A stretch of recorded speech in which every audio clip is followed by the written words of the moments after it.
My name is John Griffin. I'm a 31-year-old office worker. I have a brother who is 7 years older than me. My parents were always busy, so it was my brother, Michael, who really cared about me. Since Michael was much older than me, he always treated me as if I were precious to him, putting me first. But he wasn't just indulgent. He was also the kind of person who reprimands me when necessary. As a result, I've become quite the brother's boy. Even from my perspective as his younger brother, Michael was an exceptional person. He always had top grades and was incredibly athletic. When he taught me, he was always clear and easy to understand. Michael, you are truly amazing.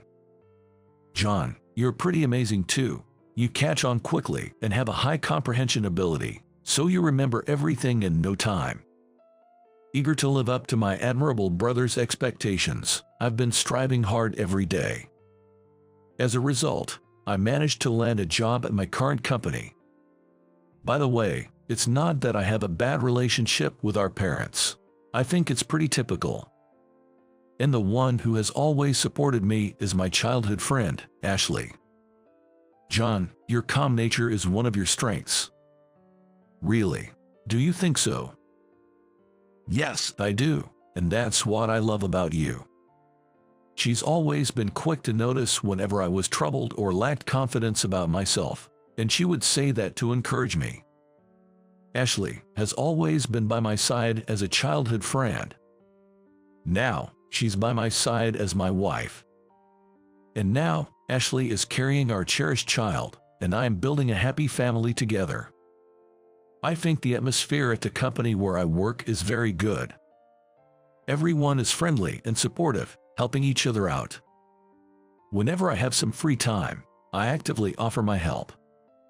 I'm truly glad to be working at this company. Instead of chatting, get back to work. Except for just one person. The moment department manager, Elizabeth, appears, the warm and friendly atmosphere turns tense. She was recently transferred to our department due to a personal change. I graduated from a prestigious university, you know. You lowly folks should just follow my orders. Elizabeth seems quite proud of her academic background, bringing it up at every opportunity. It appears she's been asking everybody about their educational background. In doing so, she seems to have concluded that she is the most highly educated among us. I'm more concerned about work performance than academic credentials, so I wish she would focus on her work instead of boasting about her educational background. What university did you graduate from? And then, she asked me about my educational background. It was a busy period, and I was already finding her troublesome. I didn't graduate the university in the States, anyway. What? Are you just a high school graduate? No way. Being a high school graduate these days means you're incompetent, aren't you? I tried to brush her off and get back to work quickly, but Elizabeth just assumed I was a high school graduate and started mocking me. I don't usually mind such things. People have different opinions, after all. Besides, Elizabeth believes that she, being a prestigious university graduate, is the most important and correct, and she doesn't need to listen to anyone with lower educational background. So, if she just looked down on me, I could ignore it, but hey you, the low-educated, finish this job by tomorrow. Wait, Elizabeth, isn't this your job? And the deadline is supposed to be next week. Since you're incompetent, all you need to do is follow my orders. It's troublesome when she dumps her work on me and harasses me like this. My colleagues helped me through it, but the atmosphere in the department had turned tense and uncomfortable. John, are you okay? You seem a bit tired. As soon as I got home, I let out a sigh, and Ashley asked me about it. She works at the same company but is currently on maternity leave and unaware of the situation at work. I wanted her to focus on preparing for the baby, but I decided to vent a little. Actually, I've been targeted by someone troublesome, and she has been dumping her work on me. That sounds tough. If you want, I'm here to listen to more details. Taking advantage of her kindness, I ended up telling her almost everything about Elizabeth. I never imagined that our conversation would be passed on to someone else. John, can we talk for a second? Sure, what's up? One day at work, my brother, Michael, called out to me. Both Michael and I had moved out of our parents' house, and since we work in different departments and hold different positions, we rarely get the chance to talk. Even though we keep in touch regularly, I was puzzled why he chose this moment to talk. I heard quite a bit from Ashley. I couldn't help but smile wryly at his words. Ashley has been my childhood friend, which has also led to her having a close relationship with my brother. There's no romantic interest between them, and I worry about nothing because Michael is deeply in love with his wife. To avoid any misunderstandings, they've made a point of not meeting without me and my sister-in-law present, and they always show me any communication they have, just to be thorough. Now, he's showing me their messages exchanged as he speaks. I think it's a bit much, though. If you need me, I'm willing to step in. It's okay. Talking to Ashley made me feel a lot better, and for now, I'd like to see how things play out. Is that so? I smiled at my concerned brother and declined his generous offer. After that, we chatted about other things before parting ways. Hey, Elizabeth. Why is someone as incompetent as you getting cozy with Michael? Out of nowhere, Elizabeth confronted me, having apparently been watching us. Is she close to my brother? Weren't they almost 10 years apart in age? You have no right to casually talk to Michael. Stay away from him from now on. I have a question. What exactly is your relationship with him? We used to be in the same department. Well, I plan to make him mine someday. At those words, I couldn't help but widen my eyes in surprise. Is she aiming to make my brother her romantic partner? With his handsome looks and excellence, he's just perfect for someone with a high education like me. You do know he's married, right? I've heard such rumors, but he doesn't wear a ring, does he? I tried to hint that he's married without saying he's my brother, but Elizabeth wouldn't believe it. Indeed, due to certain circumstances, Michael is living separately from his wife and isn't wearing a ring. So, I understand the misunderstanding, but I wish she would listen carefully to the voices around her too. Even when I tried to stop her there, she wouldn't listen, saying, "What would someone as incompetent as you know about him? Just stay away from him. You, the low-educated incompetent," refusing to hear anything else. Even if I said I was his brother, she probably wouldn't believe me, and even if she did, she'd likely say, "Then help me." After Elizabeth left, I found myself holding my head in dismay.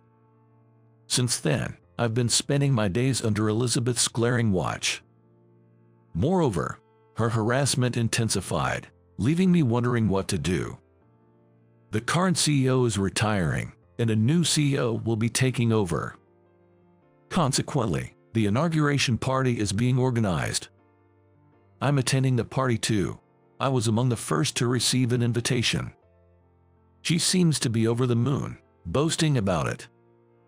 Basically, all employees were invited. Everyone knew it, but they kept quiet because speaking up would only cause trouble.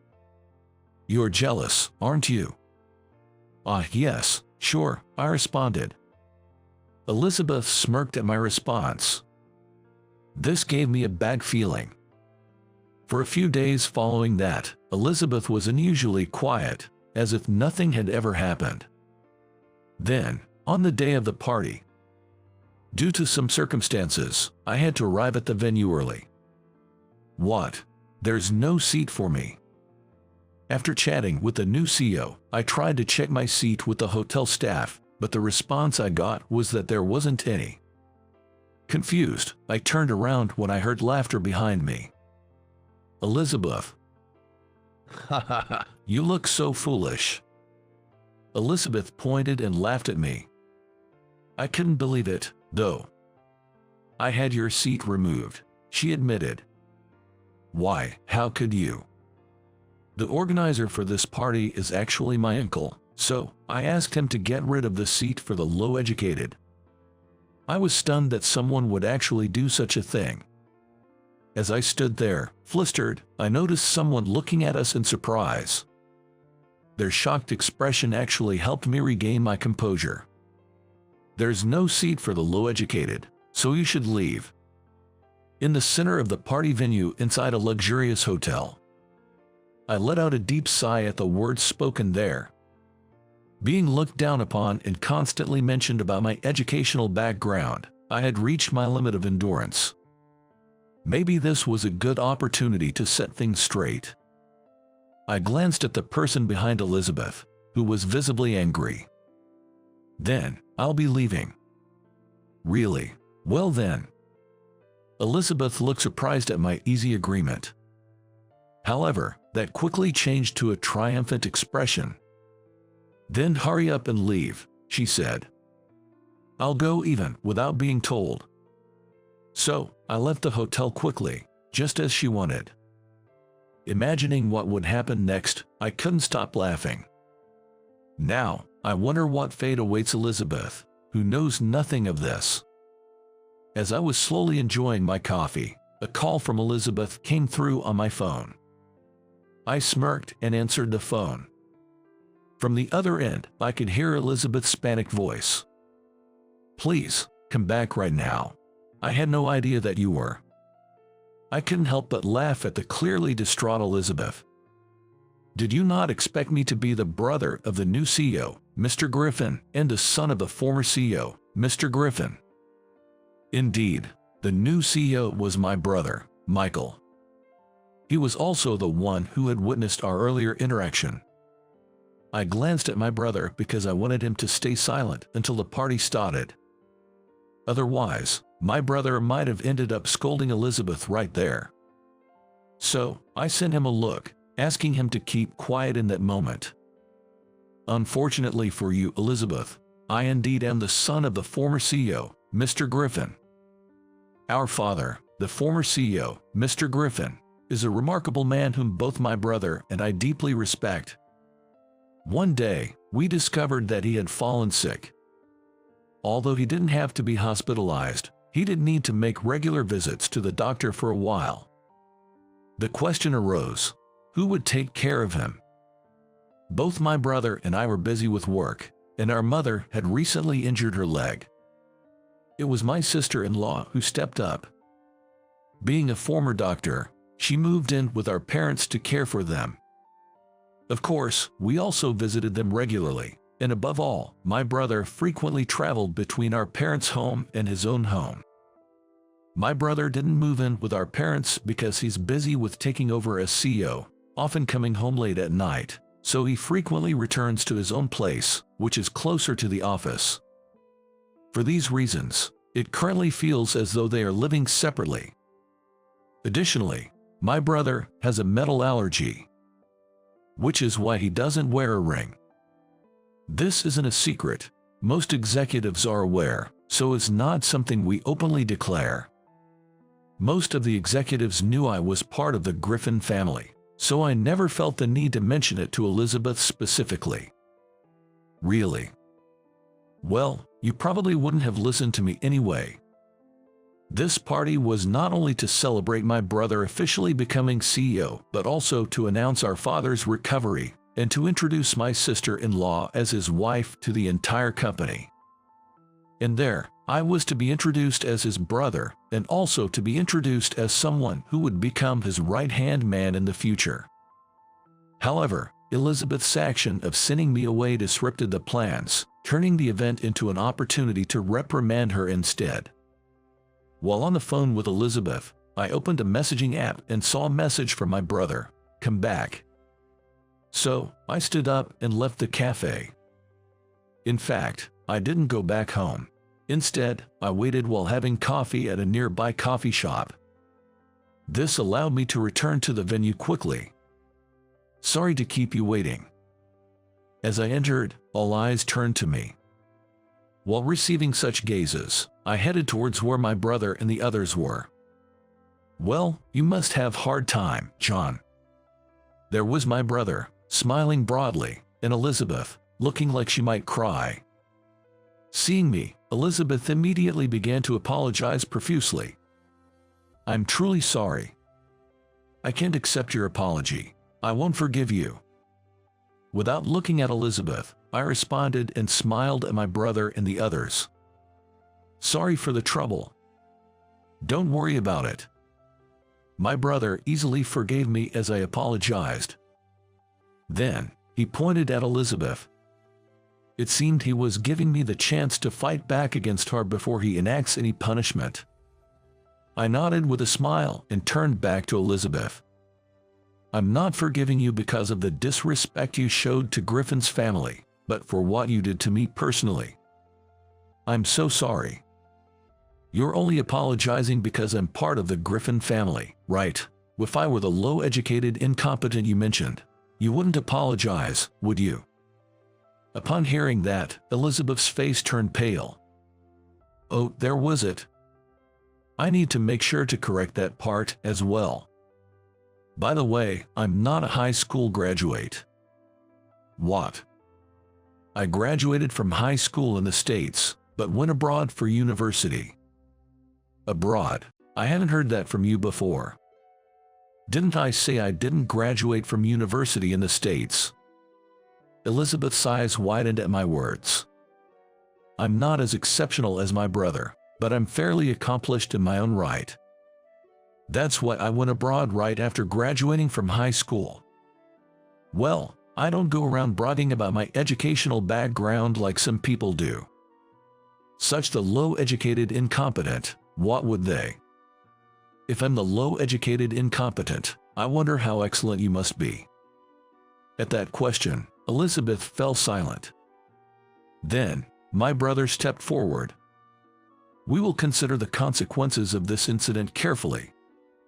At his words, Elizabeth's shoulders slumped in defeat. "John, will you stay for the party?" "No, I'll be going home. I want to see my wife." I had planned to leave early after a brief introduction. After all, my pregnant wife, Ashley, was waiting for me at home, so I wanted to see her as soon as possible. Understanding this, my brother gave a wry smile, but this time I went home on my own accord. "Hi honey, how was your day? You could have stayed a bit longer and enjoyed the party." "The party is nothing compared to how important Ashley is to me." My beloved wife was waiting for me at home, and the thought brought a genuine smile to my face. I began to harbor special feelings for Ashley during our high school days. Back then, I was deeply troubled. Though I now hold nothing but respect, I felt a terrible inferiority complex towards my family members. My brother was outstanding since our school days, and our father was the CEO, while our mother originally serving as his secretary. Born into such an elite family, I felt almost crushed by the pressure. "I have nothing." "That's not true. You're amazing in your own way. My grades aren't even close to my brother's, and I've never been recognized in sports." "You and your brother are different. Besides, you have something unique that only you possess." I had no confidence, feeling as though I had nothing to offer and that those around me looked down on me. Of course, no one had actually said that to me. My family, especially my brother, made time for me despite their busy schedules, but as an adolescent, I wasn't able to fully appreciate it. Ashley was the one who comforted and supported me through those times. She, who always had kind words for me, gradually became a special presence in my life. "Thank you for everything, Ashley." "It's nothing. I just can't leave you alone." Saying so, she supported me through countless times when I was on the verge of giving up. I've always struggled with expressing anger. Getting angry was exhausting, and avoiding confrontation seemed much easier. Because of my nature, I was often underestimated and entangled by others, leveraging my status as the CEO's son. If anyone messes with John, they'll have to deal with me. Ashley would stand up for me, driving those troublemakers away. Even if it meant getting hurt, she stayed by my side. I wanted to protect her, who has been so supportive. With that thought, I resolved to become stronger both mentally and physically, and accepted the offer to study abroad that my father had proposed. "Aren't you going to tell Ashley?" "No, and don't you say anything unnecessary, okay?" I left for overseas without telling Ashley anything. If she had found someone else by the time I returned, I decided I would give up. With that thought, I graduated successfully and was greeted at the airport by Ashley and my brother. "Welcome back, John." After she said that, I confessed my love to her, and we began dating. Eventually we got married, and now she's carrying our first child. "Hey, Ashley, thanks for everything."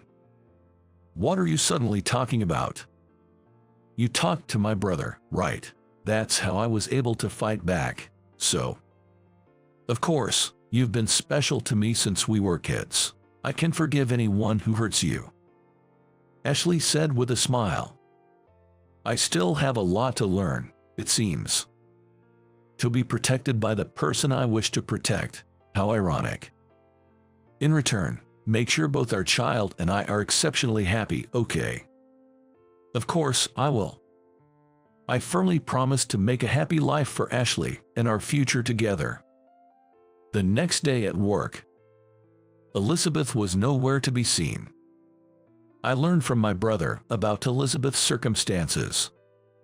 She was indeed transferred to our department due to a personnel change, but in reality, she was moved here because she had caused problems elsewhere. The issue was her stalking behavior towards my brother. It came to light through reports from my brother and others around him, and under normal circumstances, termination would have been considered. But unfortunately, my father's illness was discovered around the same time. Due to the sudden need to undertake the handover process, the matter was overlooked, and in the meantime, Max, the executive vice president, and her uncle covered it up. The matter was settled with just a departmental transfer. "You should have told me. I didn't want to worry you. You've always been gentle, not the type to lash out, but you worry enough to make yourself sick." That's irrelevant now, isn't it? I'm known for being too gentle and mild-mannered, according to those around me. Just because I don't get angry easily, doesn't mean I think I'm too gentle. So, what happened to Elizabeth and Max, the executive vice president? Both of them are currently suspended. Well, consider it a brief respite. My brother is very capable, but perhaps because of that, he shows no mercy.